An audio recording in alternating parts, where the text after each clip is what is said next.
જય શ્રી રાધે કૃષ્ણ। મિત્રો, ભગવાન શ્રી કૃષ્ણ કહે છે કે વ્યર્થની ચિંતા કેમ કરો છો અને વ્યર્થમાં જ ડરો છો? તમને કોણ મારી શકશે?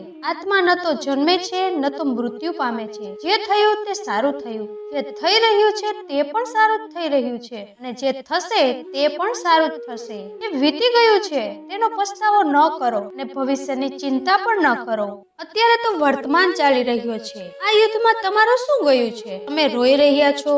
તમે શું લઈને આવ્યા હતા જે ખોઈ નાખ્યું છે? શું તમે ઉત્પન્ન કર્યું હતું કે તમે ખોઈ નાખ્યું છે? તમે ન તો કંઈ લઈને આવ્યા હતા ન તો કંઈ લઈને જવાના છો। જે કંઈ પણ લીધું તે અહીંથી જ લીધું છે અને જે આપ્યું તે અહીં જ આપ્યું છે। જે કંઈ મળ્યું તે ભગવાન પાસેથી મળ્યું અને તમે જે આપ્યું તે ભગવાનને જ આપ્યું છે। તમે ખાલી જાતે અહીં આવ્યા હતા અને ખાલી જાતે અહીંથી જશો। કે આજે તમારી પાસે છે તે કાલે બીજા પાસે હશે અને પરમ દિવસે ત્રીજા પાસે હશે। તમે તેને સત્ય સમજીને ખુશ રહો। બસ આ જ વાત તમને અંદરથી ખુશ કરી શકશે। પરિવર્તન જ સંસારનો નિયમ છે। જેને તમે મૃત્યુ સમજો છો તે જ નવું જીવન છે। આ સંસારમાં તમે એક જ ક્ષણમાં અરબોના સ્વામી બની જાઓ છો, બીજી જ ક્ષણે ગરીબ બની જાઓ છો। મારું તમારું, નાના મોટા, પારકું પોતાનું, બધી વસ્તુઓને મનમાંથી કાઢી નાખો તો પછી બધું જ તમારું છે અને તમે એ બધાના છો।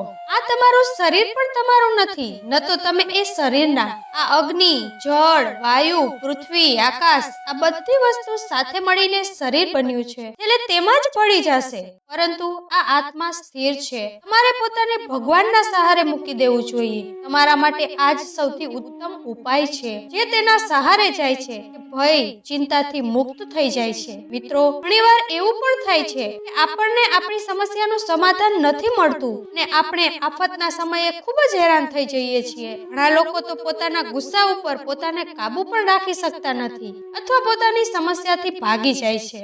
એવામાં ગીતામાં આપેલો ઉપદેશ જીવનની બધી સમસ્યાને સેકન્ડમાં હલ કરી શકે છે ને આપણને આપણું જીવન જીવવા માટે ઉત્તમ કલા શીખવે છે, સાથે જીવનમાં સફળ બનવાની પ્રેરણા પણ આપે છે। મહાભારતના યુદ્ધ દરમિયાન ભગવાન શ્રી કૃષ્ણએ અર્જુનને ગીતાનો ઉપદેશ બતાવ્યો, જેને સાંભળીને અર્જુનને જ્ઞાનની પ્રાપ્તિ થઈ હતી। ગીતાનો ઉપદેશ માત્ર અર્જુન માટે ન હતો, પરંતુ તે સંપૂર્ણ માનવ પ્રજાતિ માટે હતો। ભગવદ્ ગીતાના એક શ્લોકમાં ભગવાન શ્રી કૃષ્ણએ માનવ શરીરની તુલના એક કપડાના ટુકડા સાથે કરી છે। મતલબ કે મનુષ્ય શરીર એક એવું કપડું છે જેને આત્મા પોતાના દરેક જન્મમાં બદલી શકે છે। એટલે કે મનુષ્યનું શરીર એક આત્મા સાથે અસ્થિર શરીર છે જેને તેમણે દરેક જન્મમાં બદલતા રહેવું પડે છે। ગીતાનો આ ઉપદેશ આપણને એ શીખવાડે છે આપણે મનુષ્યના આત્મા સાથે પ્રેમ કરવો જોઈએ, તેની ઓળખ તેની આત્માથી કરવી જોઈએ। આપણે મનુષ્યના શરીરથી આકર્ષિત ન થવું જોઈએ, મનુષ્યના અંદરના મનને સમજવું જ ઉત્તમ છે।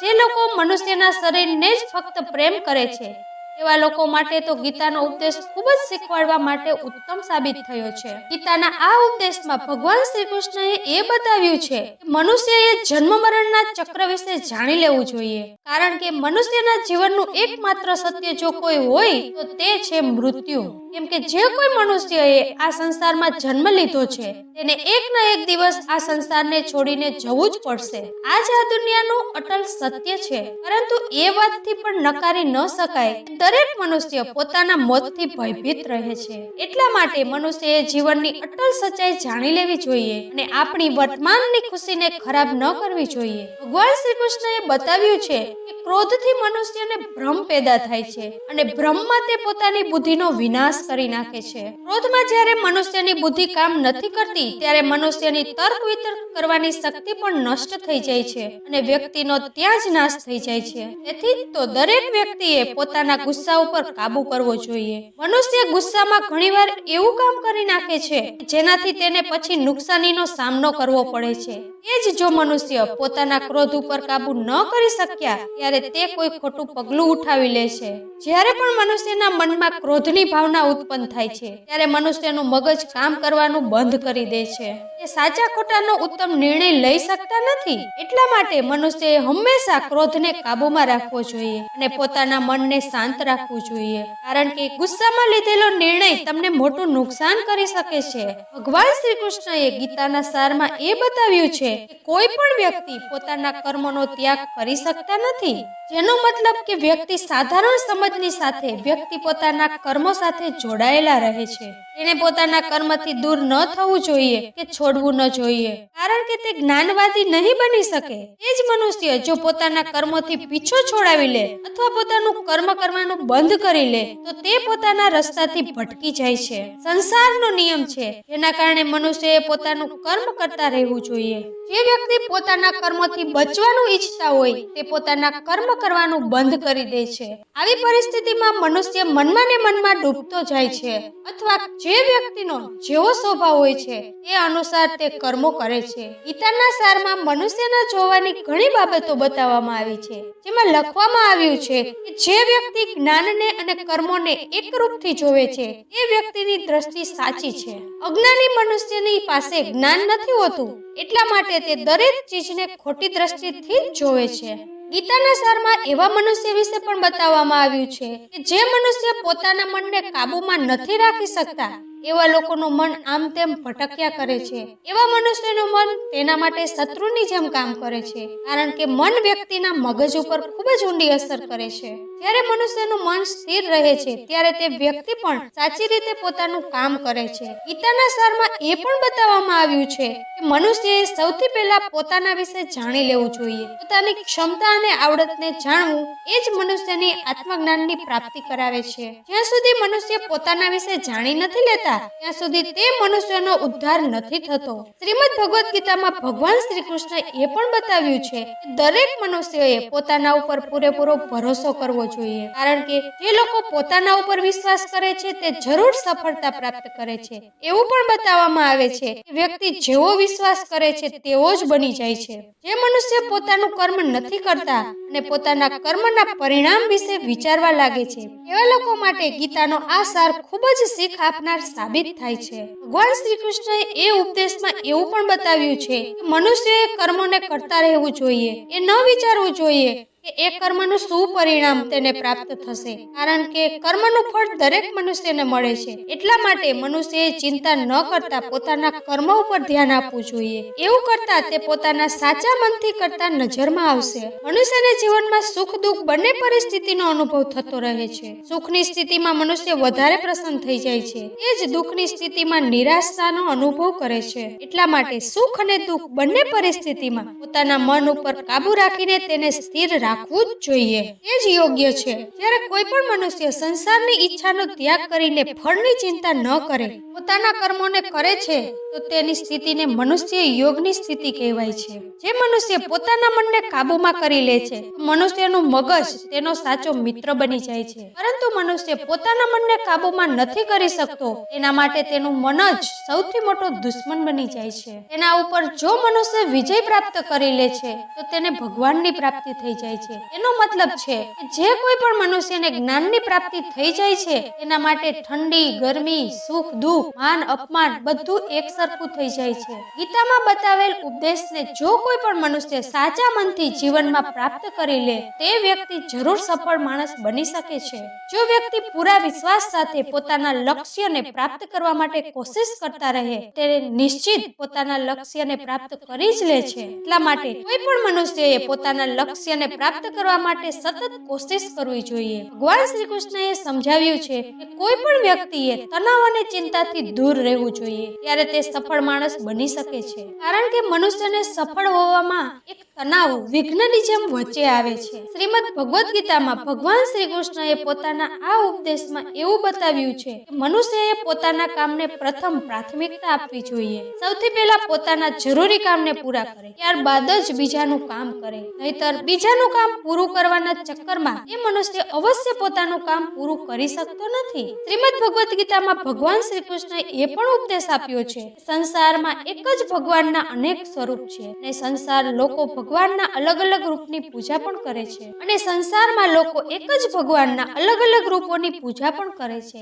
કારણ કે તેની અલગ અલગ શક્તિ ઉપર ભરોસો કરે છે. પરંતુ મનુષ્યને એ વાતનું જ્ઞાન હોવું જોઈએ કે બધા ભગવાન એક જ ભગવાનનું સ્વરૂપ છે. મનુષ્યના સારા અને ખરાબ બંને ભગવાનની શક્તિઓનું રૂપ છે. અર્થાત બ્રહ્માંડમાં જેટલા દેવતા છે એ બધા એક જ ભગવાનના અનેક રૂપ છે. એની ક્યારેય મનુષ્ય પીપળાના રૂપમાં પૂજા કરે છે તો કોઈ પહાડના રૂપમાં. ભગવાન અસંખ્ય છે, એનો કોઈ અંત નથી, પરંતુ મનુષ્ય પોતે પોતાની આસ્થા અનુસાર દેવી દેવતાની પૂજા કરે છે. પરંતુ સત્ય એ છે કે બધા જ દેવી દેવતા ભગવાનનું રૂપ છે. ભગવદ્ ગીતા સારમાં ભગવાન શ્રી કૃષ્ણએ એ પણ બતાવ્યું છે, જો મનુષ્ય સાચા મનથી ભગવાનની પૂજા કરે, પોતાનું પૂરું ધ્યાન સાચા મનથી ભગવાન તરફ લગાવે, તે લોકોને જરૂર સિદ્ધિની પ્રાપ્તિ થાય છે. ભગવાન શ્રી કૃષ્ણ કહે છે કે જો મનુષ્ય પોતાની બધી ઇન્દ્રિયો ઉપર કાબુ મેળવી લે તો સુખ અને દુઃખ બધી પરિસ્થિતિમાં સમાન ભાવથી રહી શકે છે અને સંસારના બધા પ્રાણીઓના હિતમાં લાગેલા રહે છે. એવા મનુષ્ય ઉપર ઈશ્વરની કૃપા હંમેશા બની રહે છે. જો મનુષ્ય પોતાના બધા કામમાં મન લગાવીને કાર્ય કરે છે તો તે નાનામાં નાના કામમાં ખુશી શોધી લે છે. તે લોકો છેલ્લે નક્કી સફળતા પ્રાપ્ત કરે છે. ત્યાં બીજી બાજુ એવા મનુષ્ય પણ હોય છે જે પોતાના કામને એક બોજ માનીને બસ પૂરું કરી દેવા ઈચ્છે છે અને પોતાના કોઈ કામને સારી રીતે પૂર્ણ કરતા નથી. એવા મનુષ્ય હંમેશા પોતાના જીવનમાં પાછળ જ રહી જાય છે. ભગવદ્ ગીતામાં ભગવાન શ્રી કૃષ્ણએ એ પણ બતાવ્યું છે કે મનુષ્ય માટે કોઈ પણ ચીજ અતિ હાનિકારક થઈ શકે છે, કે કોઈ પણ પ્રકારની અતિ હોઈ શકે છે.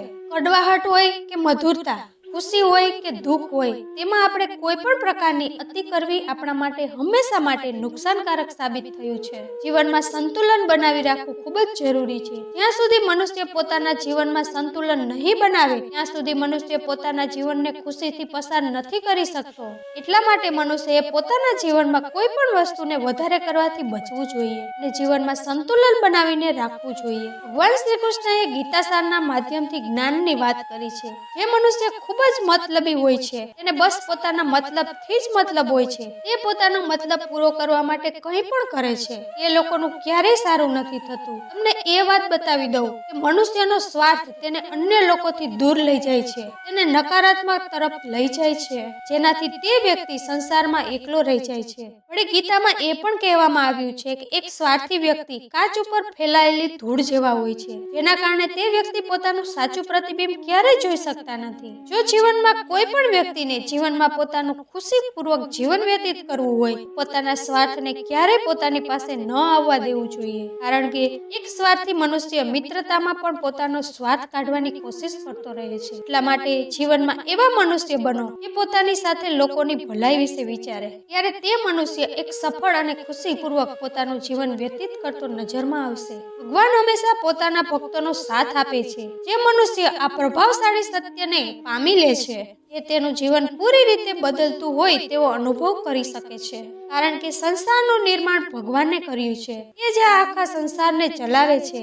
મનુષ્ય તો એક કઠપૂતળી છે, એ ભગવાનના ઈશારા ઉપર ચાલી રહી છે. એટલા માટે મનુષ્યએ ક્યારેય પોતાના ભવિષ્ય અને વર્તમાનની ચિંતા ન કરવી જોઈએ. કારણ કે ભગવાન તેની દરેક વિકટ પરિસ્થિતિમાં તેનો સાથ આપે છે અને આપણને મુશ્કેલીમાંથી બહાર કાઢે છે. એટલા માટે આપણે હંમેશા ભગવાન ઉપર ભરોસો રાખવો જોઈએ. કારણ કે ભગવાન જે કંઈ પણ કરે છે તે સારા માટે જ કરે છે. આપણી સાથે જે કંઈ થાય છે તે સમયે ભલે ખરાબ લાગે, પણ આવનાર સમયમાં તેનું સારું પરિણામ મળે છે. ભગવાન શ્રી રામને પણ વનવાસ મળ્યો હતો, જેનો તેણે સ્વીકાર કર્યો. સમગ્ર માનવ જાતિને રાવણના અત્યાચારથી મુક્ત કર્યા હતા. એટલા માટે ભગવાન જે કંઈ પણ કરે છે તે સારા માટે જ હોય છે. એટલા માટે ભગવાન શ્રીરામને વનવાસ મળ્યો હતો. એ સમયે બધા અયોધ્યાવાસીઓની આંખોમાં આંસુ હતા. તે તેના માટે માતા કૈકેયી અને ભરતને દોષી માનતા હતા, પરંતુ તે વિધાતાનું વિધાન હતું કે વનવાસ જાય અને તેનું સીતાહરણ થાય. ત્યારબાદ ભગવાન શ્રીરામ રાવણના અત્યાચારથી સંપૂર્ણ માનવ જાતિને મુક્ત કરી બધાનું કલ્યાણ કરી શકે. એટલા માટે જ્યારે પણ ખરાબ સમય આવે તેને ભગવાનની ઈચ્છા માનીને તેનો સ્વીકાર કરી લેવો જોઈએ. જો સારો સમય આવે તો તેમાં ભગવાનનું સ્મરણ કરતા રહીએ. ભગવદ્ ગીતાના સારમાં એવા મનુષ્ય વિશે બતાવવામાં આવ્યું છે કે જે લોકો હંમેશા માટે દરેક પરિસ્થિતિમાં સત્ય ઉપર શંકાથી આદત રાખે છે અને જરૂરિયાત કરતા વધારે શંકા કરે છે. એવા લોકો વિશે ભગવાન શ્રી કૃષ્ણએ કહ્યું છે, પૂરેપૂરા સત્યની શોધ એ હંમેશા શંકા કરતા મનુષ્યને માટે દુઃખનું કારણ બને છે.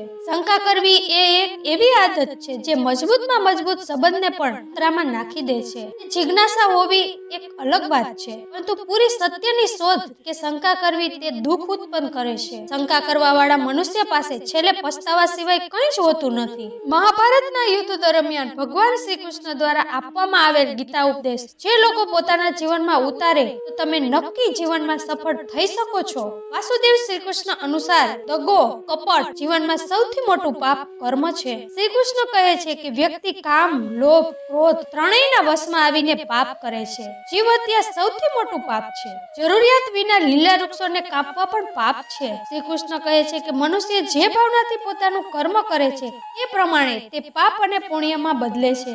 આમ તો આપણે બધા એ જાણીએ છીએ કે એવું કોઈ કાર્ય કોઈને દુઃખ કે કષ્ટ આપવાના ઉદ્દેશથી કરવામાં આવતું હોય તે પાપની શ્રેણીમાં આવે છે. વળી બીજી બાજુ એ કાર્યનો ઉદ્દેશ કોઈનું હિત કરવાનું હોય કે કોઈની ભલાઈ કરવાનું હોય અથવા કોઈની જરૂરિયાતવાળાની મદદ કરવાનું હોય તો તેને પુણ્ય કહેવામાં આવે છે. વાસુદેવ શ્રી કૃષ્ણ અનુસાર છલ કપટ મનુષ્ય જીવનનું સૌથી મોટું પાપ છે. શ્રી કૃષ્ણ કહે છે કે વ્યક્તિ કામ, લોભ, ક્રોધ ત્રણેયના કાબુમાં આવીને પાપ કરે છે. લાલચ બીજું કંઈ જ નહીં, તેની તીવ્ર ઈચ્છાનું જ પરિણામ છે. જ્યારે ક્રોધ એક પ્રકારની નિરાશ ઈચ્છા છે. એટલા માટે જ શ્રી કૃષ્ણ વાસના અને તીવ્ર ઈચ્છાને જ બધી ખરાબીનું મૂળ બતાવે છે. જ્યારે અર્જુન યુદ્ધના પહેલા ગભરાઈ ગયો હતો, તેને લાગતું હતું કે તે કંઈક મોટું પાપ કરવા જઈ રહ્યો છે, ત્યારે શ્રી કૃષ્ણએ તેને ગીતાસાર સમજાવતા પાપ અને પુણ્યની વ્યાખ્યાથી પરિચિત કરાવ્યા હતા. શ્રી કૃષ્ણ અનુસાર પોતાના કર્તવ્ય પથથી ભાગવું અને બીજાની નીચલી સ્થિતિનો નાશ કરવો પાપ છે. પોતાના કર્તવ્યનું પાલન સંપૂર્ણ નિષ્ઠા અને ઈમાનદારીથી કરવું એ પુણ્ય છે. હિંસા, ચોરી, કામ, નિંદા, નકામું ભાષણ, ખોટો વ્યવહાર, વેદયુક્ત વાતોથી દિલ દુખાડવું, નાસ્તિકતા આ બધું પાપ કર્મના પ્રકાર છે. તેને શરીર, મન અને વાણીથી છોડી દેવું જોઈએ. શ્રી કૃષ્ણ કહે છે હે અર્જુન, જેમ સૂર્યનો ઉદય થતાં જ રાત્રિનો અંધકાર નાશ થઈ જાય છે તેવી જ રીતે જ્ઞાનનો પ્રકાશ અને અજ્ઞાનના અંધકારને નષ્ટ કરી દે છે. પછી મનુષ્ય પરમાત્માના જવાવાળા રસ્તાથી ક્યારેય ભૂલો પડતો નથી. જ્ઞાનનો સાક્ષાત્કાર હોવાના કારણે એ વાત મનુષ્યની સમજમાં આવી જાય છે કેવી રીતે એક જ કામ પુણ્ય અને એક જ કર્મ પુણ્ય કેવી રીતે બની શકે. અર્જુન મૂંઝવણીની સ્થિતિમાં આવીને કહે છે એક જ કામ પાપ અને પુણ્ય કેવી રીતે હોઈ શકે. ત્યારે શ્રી કૃષ્ણ અર્જુનને કહે છે માની લ્યો કે એક મનુષ્ય કમજોર વૃદ્ધ વ્યક્તિનું ધન લેવા માટે તેની હત્યા કરી નાખે છે, તે શું છે? અર્જુન કહે છે તે પાપ છે. જો કોઈ દુષ્ટ વ્યક્તિ અબલા સ્ત્રીનું અપમાન કરે, તે અબલા સ્ત્રીની રક્ષા માટે તે દુષ્ટ વ્યક્તિની જો કોઈ હત્યા કરી નાખે તે શું કહેવાય? અર્જુન કહે છે એ સ્પષ્ટ છે કે અસહાય સ્ત્રીની રક્ષા કરવી પુણ્ય જ હોય. આ સાંભળીને શ્રી કૃષ્ણ કહે છે કે તે પોતે જ પ્રશ્નનો જવાબ આપી દીધો છે. તેને વધારે સમજાવતા શ્રી કૃષ્ણ કહે છે અહીં તો કર્મ તો એક જ રહ્યું છે, કોઈની હત્યા કરવી, પરંતુ તે કર્મની પાછળ ભાવના શું છે, કરવાવાળાની મનની ઈચ્છા શું છે? આવા જ ફરકના કારણે એક જ કર્મ પાપ હોઈ શકે છે અથવા પુણ્ય હોઈ શકે છે. શ્રી કૃષ્ણ અર્જુનને કહે છે કે મનુષ્ય જે ભાવનાથી પોતાનું કર્મ કરે છે તેના જ હિસાબથી તે પાપ અને પુણ્યમાં બદલે છે. કર્મના આ જ્ઞાન દ્વારા મનુષ્યને કર્મ, અકર્મ અને વિકર્મના અર્થની ખબર પડી જાય છે. શ્રી કૃષ્ણ અનુસાર મનુષ્ય ધરતી ઉપર રહીને જે કોઈ સારા કે ખરાબ કર્મ કરે છે તે બધા કર્મનો હિસાબ મૃત્યુ પછી કરવામાં આવે છે. તે અનુસાર જ તેને સજા અને બીજા જન્મ મળે છે. ભગવાનની નજરમાં તમારા જે સારા કર્મ હોય છે તેને પુણ્ય કહેવામાં આવે છે અને જે ખરાબ કર્મ હોય છે તેને પાપ કહેવામાં આવે છે. શ્રી કૃષ્ણ કહે છે કે જો કોઈ મનુષ્ય ધર્મ અને મર્યાદાની રક્ષા માટે ક્રોધ કરે તો તે ક્રોધ પણ પુણ્ય બની જાય છે. તેની બીજી બાજુ કોઈની સહનશીલતા, ધર્મ અને મર્યાદાને ન બચાવી શક્યા તો તે પાપનો ભાગીદાર બને છે. કોઈ ભૂખ્યાને ભોજન કરાવવું એ ભલે મનુષ્ય હોય કે જાનવર હોય, પોતાના સાચા હૃદયથી ભોજન કરાવવું સૌથી મોટું પુણ્ય છે. નિરાશ્રિત જાનવરો અથવા મનુષ્યને આશ્રય આપવો એ બીજું સૌથી મોટું પુણ્ય છે. જો તમારી પાસે ન તો ભોજન છે ન તો ધન છે તો તમે તમારી નિર્દોષ વાણીથી અન્યના દુઃખોના સુખમાં પરિવર્તન કરી શકો છો અથવા તેને સુખ પહોંચાડી શકો છો તો મિત્રો તે પણ એક પુણ્ય છે. મિત્રો એક વખતની વાત છે, એક રાજા ખૂબ મોટો પ્રજાપાલક હતો. હંમેશા પ્રજાના હિતના પ્રયત્નશીલ રહેતો હતો. તે એટલો ઈમાનદારી માણસ હતો કે તે પોતાનું સુખ, આરામદાયક જીવન છોડીને આખો દિવસ લોકોના કલ્યાણમાં જ લગાવી દેતો હતો. ત્યાં સુધી કે જે મોક્ષનું સાધન છે, ભગવાનનું ભજન, તેમાં પણ તે સમય કાઢતો ન હતો. એક દિવસ રાજા વનમાં ફરવા માટે જતા હતા. ત્યાં તેને એક દેવતા દર્શન આપ્યા. રાજાએ દેવતાને પ્રણામ કરતા તેનું અભિવાદન કર્યું. દેવના હાથમાં એક મોટું પુસ્તક જોઈને તેણે પૂછ્યું કે મહારાજ, તમારા હાથમાં આ શું છે? દેવ બોલ્યા રાજન, તે અમારા હિસાબનું ખાતું છે, એમાં બધા ભજન કરવા વાળાના નામ છે. રાજાએ નિરાશાયુક્ત ભાવથી કહ્યું કે તો તમે મને કૃપા કરીને જોઈ દો તે પુસ્તકમાં મારું નામ છે કે નહીં. દેવ મહારાજ પુસ્તકના બધા પાના ફેરવવા લાગ્યા, પરંતુ રાજાનું નામ ક્યાંય નજરમાં ન આવ્યું. રાજાએ દેવને ચિંતા કરતા જોઈને કહ્યું, મહારાજ, તમારા શોધવામાં કોઈ કમી નથી. વાસ્તવમાં એ મારું દુર્ભાગ્ય છે કે હું ભજન કીર્તન માટે સમય નથી કાઢી શકતો, એટલા માટે મારું નામ તેમાં નથી. તે દિવસે પોતાના પ્રત્યે આત્મગ્લાનિ થઈ, છતાં તે ભૂલ માટે તેણે પોતાને તેનાથી દૂર કરી લીધા. ફરીથી પરોપકારની ભાવના લઈને બીજાની સેવામાં લાગી ગયા. થોડા દિવસો પછી રાજા વનમાં ફરી ફરવા નીકળ્યા. તેને તે જ દેવ મહારાજના દર્શન થયા. આ વખતે પણ તેના હાથમાં એક પુસ્તક હતું. એ પુસ્તકના રંગ અને આકારમાં ખૂબ જ ફરક હતો. એ પહેલા પુસ્તક કરતા ઘણી નાની પુસ્તક હતી. રાજાએ ફરીથી તેને પ્રણામ કરતા પૂછ્યું, મહારાજ, આજ ક્યાં હિસાબનું ખાતું લઈને આવ્યા છો? દેવે કહ્યું કે રાજન, હિસાબના ખાતામાં એવા લોકોનું નામ લખ્યું છે કે જે ભગવાનને સૌથી વધારે પ્રિય છે. રાજાએ કહ્યું, એટલા ભાગ્યશાળી હશે તે લોકો, નક્કી તે દિવસ રાત ભગવાનના ભજનમાં મગ્ન રહેતા હશે. શું એ પુસ્તકમાં મારા રાજ્યના કોઈ વ્યક્તિનું નામ છે?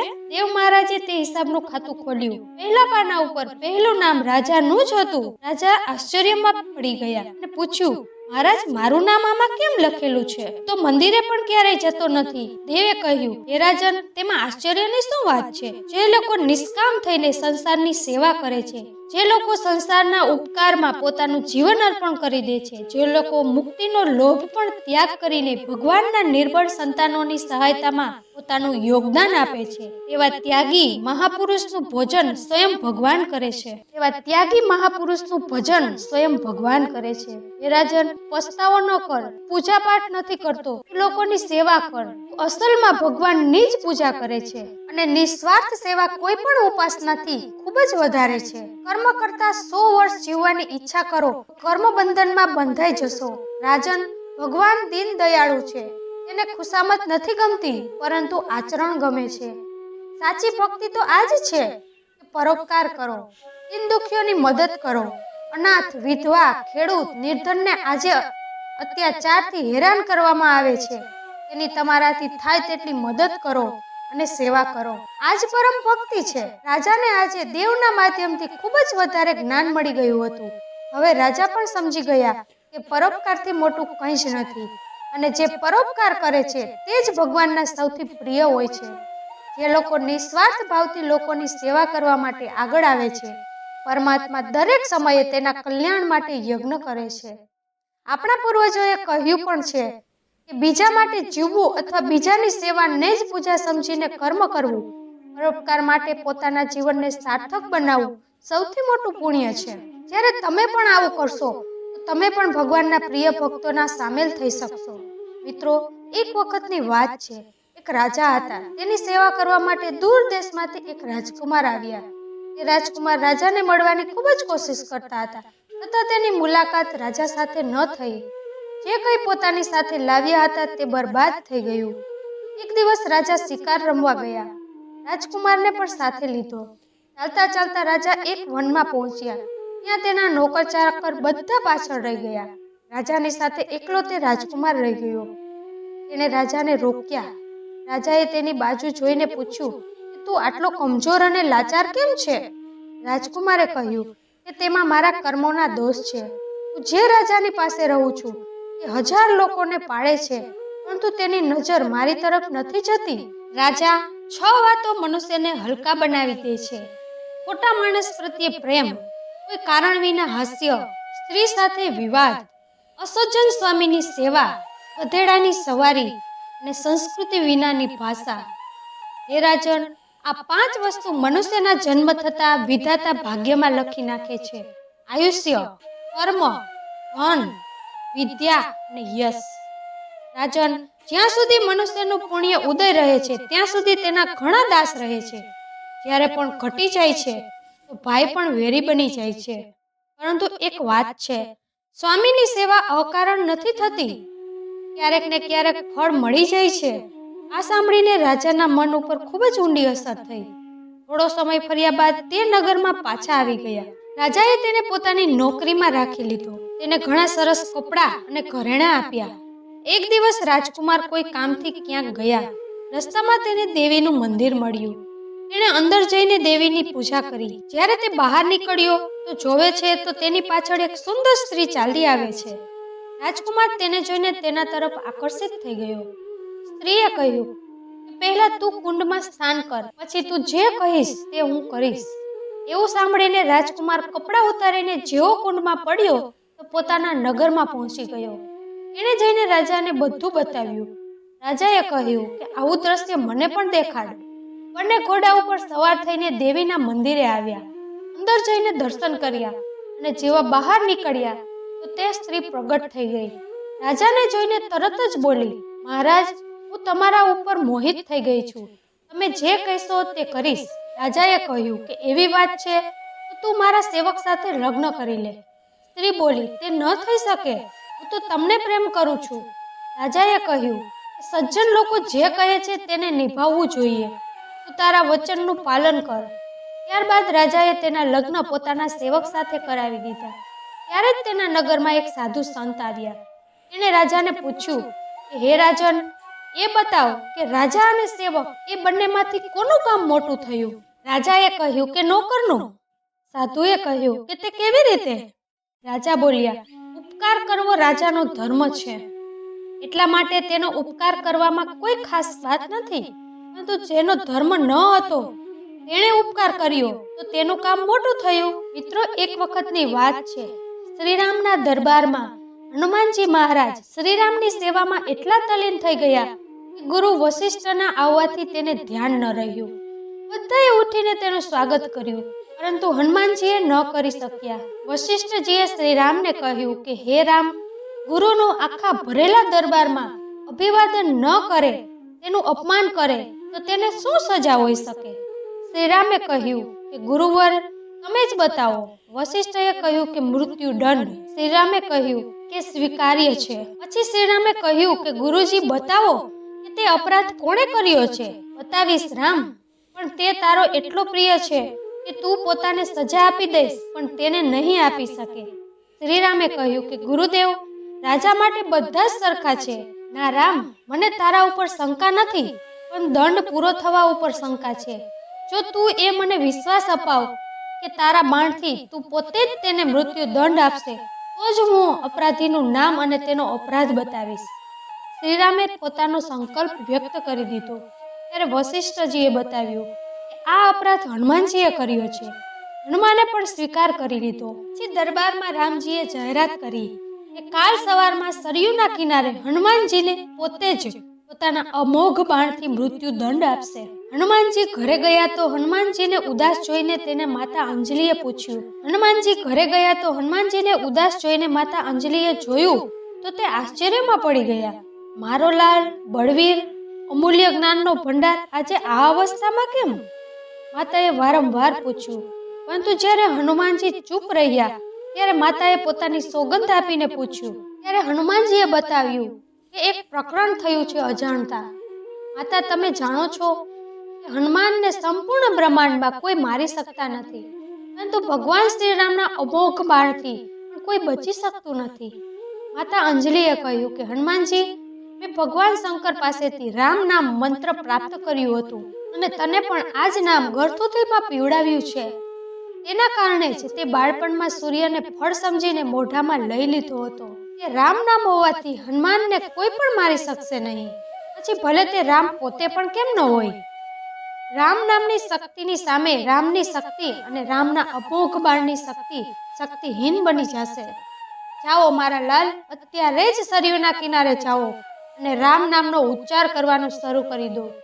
માતાના ચરણોમાં પ્રણામ કરીને હનુમાનજી સરયુ કિનારે રામ રામ રામ રામ બોલવા લાગ્યા. સવારે સંપૂર્ણ દરબાર સહિત સરયુ કિનારે આવી ગયા.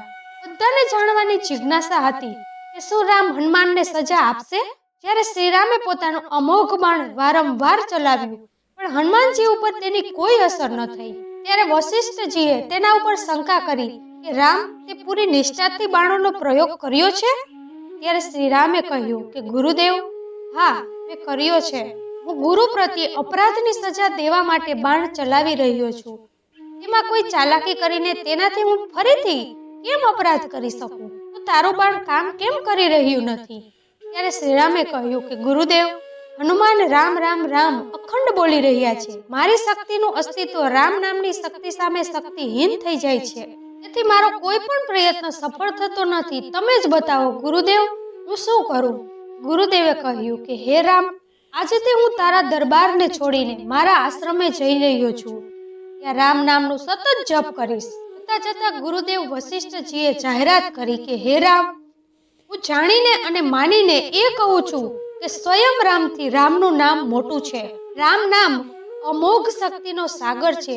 જે કોઈ જપ કરશે, લખશે, મનન કરશે, તેની લોક કામના હોવા છતાં એ મોક્ષનો ભાગીદાર બનશે. મેં બધા મંત્રોની શક્તિને રામ નામના જપથી નાની માની છે. ત્યારે જ રામથી રામનું નામ મોટું માનવામાં આવ્યું છે. એ પથ્થર પણ તરી જાય છે જેના ઉપર શ્રીરામનું નામ લખેલું હોય છે. મિત્રો, એક વખતની વાત છે. એક બ્રાહ્મણ હતા. તે ગોસ્વામી તુલસીદાસજીને નફરત કરતા હતા. તે તેની ઇજ્જત કરતા ન હતા. એક વખત તેનું મૃત્યુ થઈ ગયું. તેની પત્ની તેની સાથે સતી થવા માટે જતી હતી. ગોસ્વામી તુલસીદાસજી પોતાની ઝૂંપડીની બહાર ભજન કરી રહ્યા હતા. તે બ્રાહ્મણની સ્ત્રીએ તેને દૂરથી જોયા તો તેની પાસે આવીને પ્રણામ કર્યા. શ્રી તુલસીદાસજીએ તેને આશીર્વાદ આપતા કહ્યું કે સૌભાગ્યવતી થાઓ. તે સ્ત્રીએ તરત જ કહ્યું કે મારો પતિ મરી ગયો છે. હું સતી થવા માટે સ્મશાન ઘાટ ઉપર જઈ રહી છું. તો આ આશીર્વાદનો શું અર્થ? ગોસ્વામીએ કહ્યું કે હવે તો મારા મુખમાંથી આશીર્વાદ નીકળી ગયા છે.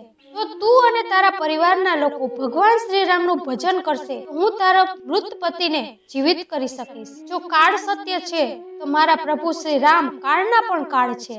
તો આ વાત પણ સત્ય છે.